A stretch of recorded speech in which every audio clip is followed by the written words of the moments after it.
really an honor to have John with us. John was one of the first people that I met when I went to Congress. I won a special election. John was a very good friend of Asa's, and again, through his friendship, we became good friends. And he's really been one of the guys that I've really looked up to through the years, and provided tremendous leadership in, both in the House and now in the Senate. And so we're really pleased that he's taken time out of a very, very busy schedule. He's all across the schedule helping a lot of candidates, throughout the country. But the fact that he's taken the time to be with us tonight, spend a little bit of time with me, is, like I said, we really do appreciate it. Thank you, John. It's good to have you. Great to be here. And there's nobody that I would rather be helping than John Boozman. I recognized right away, and as John said, I was good friends with Asa Hutchison when he was in the House of Representatives, and when John succeeded him, we got acquainted very quickly. I've had the opportunity to work with him as a member of the House, look forward to working with him in the Senate. He is someone who will represent this state in a very principled way, someone who's very much in touch with the values of Arkansans, and someone that I think can be a great ally in what I think right now is a very important cause in the Senate, and that is getting our country back on track, getting spending under control, dealing with this massive debt that we're putting on the backs of our children and grandchildren, taking steps that will actually create jobs in our private economy out there. So I'm delighted to be able to be here with John on his behalf, and looking forward to a great campaign and a great victory for him in November. Well, last time you ran, you took on an incumbent Democrat and defeated him. What advice would you give to Congressman Boozman to take on an incumbent Democrat? Well, in John's case, be yourself. I mean, he sells himself. He is, like I said, very much in alignment and lockstep with what I think are the values of Arkansans. Having served with him in the House of Representatives, I know how he'll represent the state, and I just think he's got a great way about him and so, in campaigns, you'll have a lot of people who tell you to do this or do that, or try and be this or try and be that. And I think the key for him is to be himself and work hard. Don't let up until you cross the tape, and really make sure that you connect with as many people across the state as you possibly can, because I think his best asset is himself. And I think getting John out there is going to be a very winning strategy, and I hope that you guys are going to see a lot of them between now and November the 2nd. A lot of people looking at this year have talked about anti-incumbent Senate and anti-Washington Senate, and some people try to make comparisons to 1994. Do you think it's going to be that type of year in terms of an election? I think there are some parallels with 94, perhaps some differences as well, but clearly there is that sort of intensity building out there. We all feel it. I know that John feels it here in Arkansas, but people are frustrated. They don't think Washington's listening, and I think they're very concerned about the massive amount of spending, the dramatic growth in government. I think this election really is going to be about the size of government.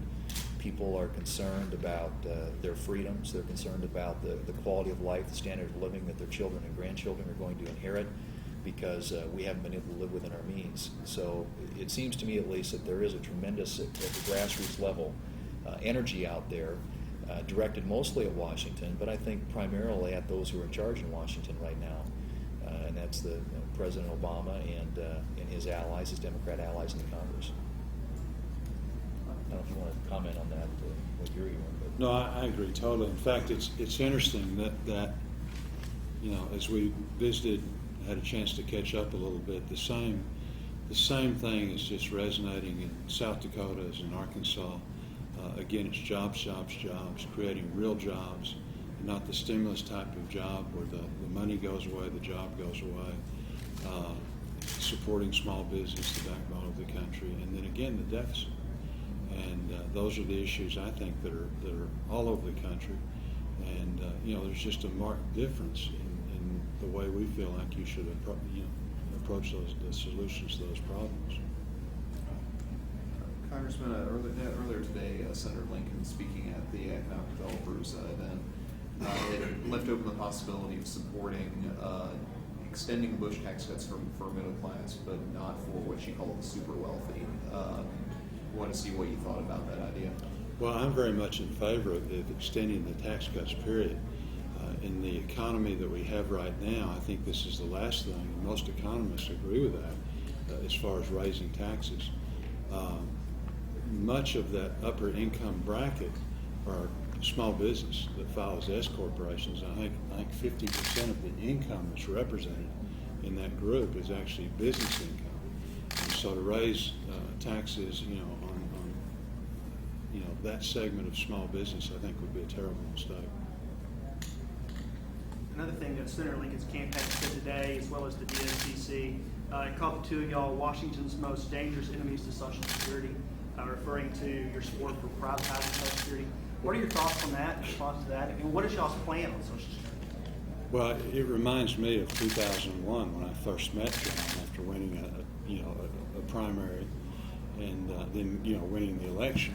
And whenever things get tough, basically the Democrat strategy is to pull out, and John Boozman is going to take away all of the Social Security, for seniors.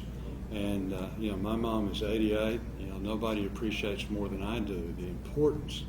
And it's sad because the reality is that scares that group of people.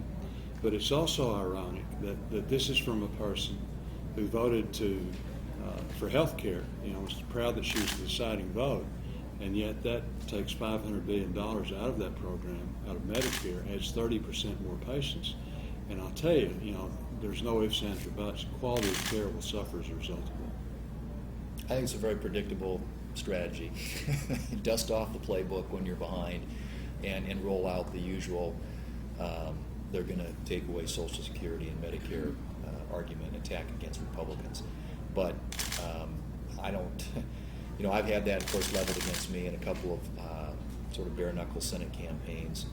And like John, I have a 90-year-old father and an 89-year-old mom, both of whom are very dependent upon Social Security. So it just really doesn't wash.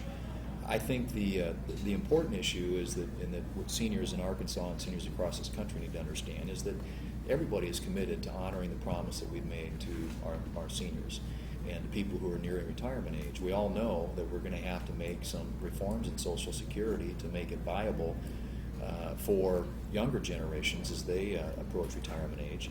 And I think we're both very committed to working in a constructive and positive way toward those solutions. But that's going to take some bipartisan leadership, and the Democrats know that as well as we do.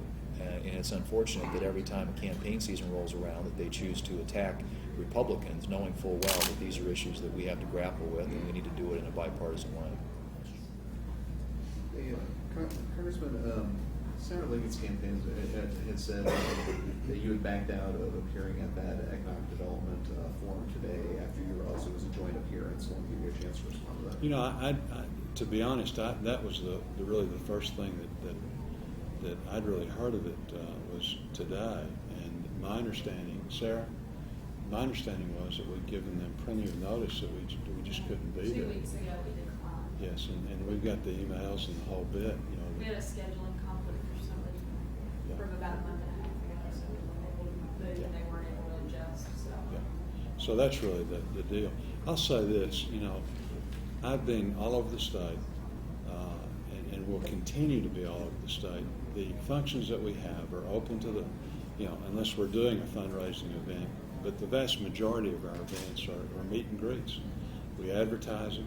Anybody's welcome to come. I'll speak for 4 or 5 minutes, and then I'll take any question that anybody wants to ask. And I really enjoy that. I think I learn a lot in learning what's on people's mind, and they understand my views. But we've been very, very open, and we're out and about as much. We're out and about more than anyone by far. Jeff Hankins asked me to ask you if you were scared of this question. Probably so.